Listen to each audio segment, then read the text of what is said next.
Monsieur Patrick Millot, bonjour. Vous êtes le président de l'association ADRIS. Vous pourriez nous parler de cette association et le pourquoi de votre présence ici aujourd'hui à Bordères-sur-Échet?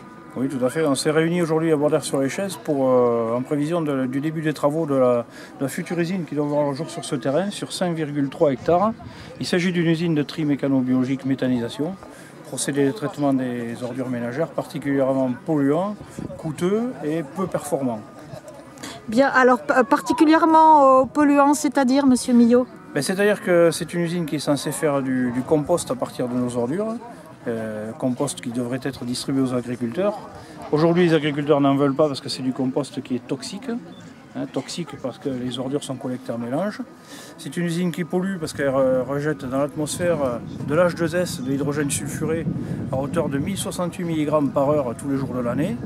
C'est une usine qui risque d'impacter une zone qui est derrière nous à 450 mètres, une zone de captage des eaux potables protégées qui alimente 23 communes et plus de 10 000 personnes.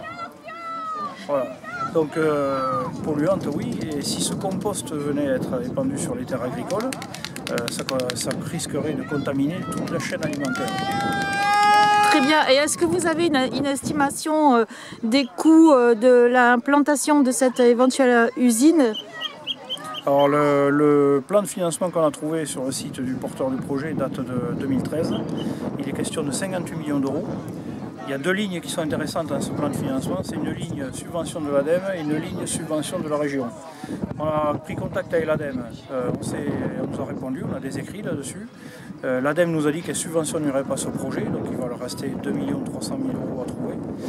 On a contacté la région pour la subvention. La région nous a dit oui, effectivement, il y a un dossier qui a été déposé, mais ce n'est pas parce qu'un dossier a été déposé que ça sera subventionné. Donc si jamais c'est une réponse négative, il leur faudra encore en plus 600 000 euros à trouver.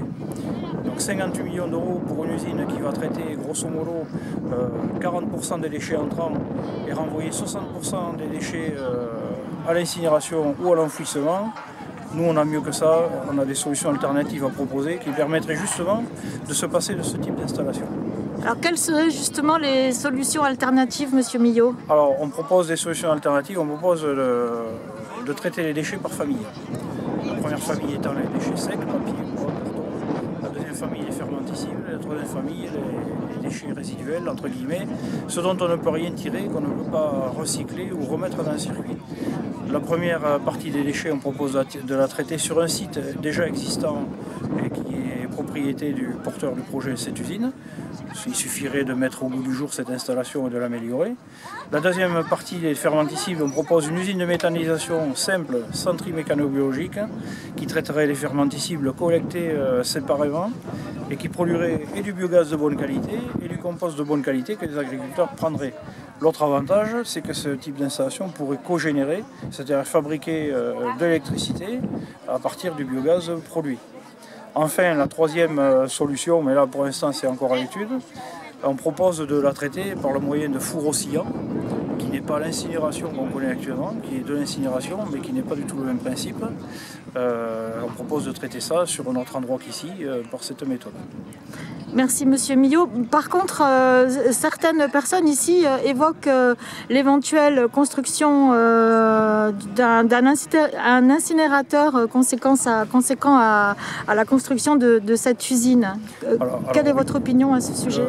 Le porteur du projet a toujours dit que cette usine était évolutive et qu'il n'excluait pas l'adjonction d'un incinérateur à l'usine. Mais nous on est contre, bien sûr. On préférerait un four oscillant à la limite que cette cochonnerie d'incinérateur. Il y en a un à l'Escar, on sait très bien ce que ça donne. Non, on n'en veut pas ici.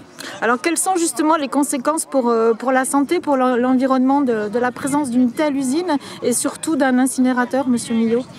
Des nuisances olfactives jusqu'à 3 km, présence de mouches en grande quantité jusqu'à 3 km également.